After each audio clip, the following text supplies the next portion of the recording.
చావులు అయిపోయినాయి దీనివల్ల. ఏమన్నా రిలీజ్ కాకపోతే ఫ్యాన్స్ పరంగా ఎట్లా ఫీల్ అవుతారంటారు? సమాధానం ఎట్లా వచ్చిందంటారు? చాలా చావులు అయిపోయినాయి దీనివల్ల. అంటే ఏంటంటే పూర్ణకాలు లోడింగ్ చేసుకొని ఫ్యాన్స్ అందరూ ఆల్మోస్ట్ చివరికి ఉన్నారు, గడియాల దగ్గర పడిపోయినాయి. సో ఫ్యాన్స్కి కొన్ని నూకలు మిగిలినాయని చెప్పేసి కోరుకుంటున్నా. అంతే అంటారు. నాటు నీటు అంటావా? రెండు కలిపి కొట్టానంటావా గట్టిగా? టోటల్గా ఏం చెబుతావు బాలయ్య ఫ్యాన్స్కి? బాలయ్య గారి ఫ్యాన్స్కి ఏం చెప్పినా ఎక్కదు, ఒక్క మ్యాచ్ హౌస్ తప్ప. ఇంకోటి అంటే జై బాలయ్య అని చెప్పడమే ఎక్కుద్ది, అంతకు మించి ఏం లేదు. బ్రో నీకు హైలైట్ చెప్పరా, ఒకవేళ సినిమా రిలీజ్ అయి ఉంటే బహుశా నేను చూసేవాడిని కాదేమో, ఎందుకంటే నా దగ్గర టికెట్కి డబ్బులు లేవు, అది మ్యాటర్. సో ఇవాళ పోస్ట్ పోన్ ఒక రకంగా నాకు హ్యాపీయే, ఎందుకంటే అందుకే ఆ టికెట్ 300 ఉన్నాయి, అక్కడ 600 టికెట్ అన్నారు. ఇంకో 300 పదించిన తర్వాత బాలయ్య బాబు గారికి కాల్ చేస్తే వాళ్ళు రిలీజ్ చేస్తారు, అది మ్యాటర్. అది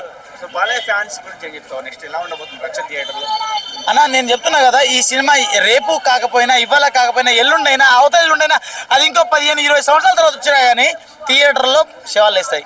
చావులు ఆగిపోయిన మాట మీరు మాట్లాడారు ఎందుకంటారు? చెప్తున్నా కదా శవాలు వేస్తాయని. ఆ హైక్తో పోయేట్టున్నారు జనాలు, ఆడెవడో పట్టాలు ఎక్కుతా ఉంటుండు, హైక్తో పోయేట్టు ఉన్నారు జనాలు, అది మ్యాటర్. అదైతే ఖచ్చితంగా అడుగుతున్నారు ఐబొమ్మ రవి ఏడని చెప్పేసి. అదే కదా, ఐబొమ్మ రవి ఎక్కడ, మాకు ఐబొమ్మ రవి కావాలని అడుగుతున్నారు ఇప్పుడు. సో వాడు ఇప్పుడు గుర్తొచ్చాడు, ఎందుకంటే అక్కడక్కడ రిలీజ్ అయిపోయింది, ఇక్కడ రిలీజ్ అవ్వలేదు. ఆ బాధలో అడుగుతున్నారులే కానీ వాడికి సపోర్ట్ ఏం లేదు, ఆ బాధలో అడుగుతున్నారు. వాడు రాకపోవడం మంచిది, ఎందుకంటే సినిమా థియేటర్లో చూడాలి, థియేటర్లో ఎంజాయ్ చేద్దాము. ఏముండదు, ముడిచిపోయేట వాళ్ళందరం పక్క. వాళ్ళు ఏంటంటే పైరసీ చేస్తారన్న, వీళ్ళు ఏంటంటే మనోడు ఏంటంటే డైరెక్ట్ క్వాలిటీ హ్యాకేజ్ చేస్తున్నాడు మొత్తం, అది మ్యాటర్. షాటిలైట్ హ్యాక్ చేస్తున్నాడు, ఊరుకుంటారు.